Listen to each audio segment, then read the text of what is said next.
Donc dans cette vidéo, je vous montrais comment redimensionner correctement un composant sur SketchUp pour éviter ce genre de problème. Donc par exemple, là, on a deux baies vitrées donc, qui sont liées au même composant à la base, mais qui n'ont pas du tout la même taille. Et du coup, on voit qu'au niveau de la largeur des baies vitrées, eh ben, d'un côté et de l'autre, on n'a pas du tout les mêmes ratios, ce qui fait que c'est pas très très réaliste. Je vais vous montrer du coup comment transformer un composant, donc de celle-ci, la mettre ici sans avoir ce problème de ne pas avoir le même écartement entre la largeur et la longueur. Donc la première étape, c'est qu'on va venir du coup sélectionner notre composant à la base. On va venir le glisser donc, sur le point d'accroche là où on devait le mettre, comme ceci.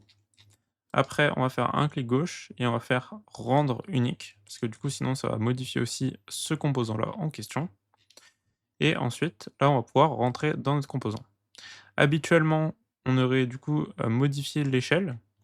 Donc là, on serait venu prendre ce point-là du milieu et on aurait fait un pouce étiré et on serait arrivé à ce résultat. Du coup, ce qui aurait entraîné le fait de modifier une échelle et pas l'autre. Donc pour éviter ça, on va venir faire un double clic et rentrer directement dans notre composant.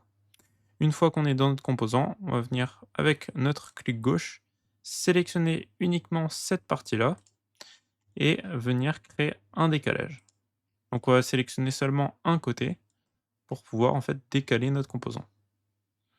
Donc on vient le décaler jusqu'à ce que l'on arrive en butée, donc jusqu'ici. Là on voit on s'est décalé de 1,23 m. Par contre le problème maintenant, c'est que du coup, on n'est plus du tout au milieu. Donc dans ce cas, on va faire pareil avec le milieu. On va venir tout sélectionner et on va se décaler du coup on était à 1,23 m, donc ça fait 1,23 m divisé par 2, donc c'est 0,615. Et donc là, on voit juste qu'on a du coup notre poignée qui n'était pas directement clippée dessus, donc enfin, c'est un composant différent. Donc on va aussi la décaler de 61. Et maintenant, on a bah, nos composants qui sont les mêmes. Donc c'est bien les mêmes composants à la base avec la même baie vitrée. Et on aura le même écartement entre celle-ci et celle-là, alors que la taille de la vitre n'est pas la même.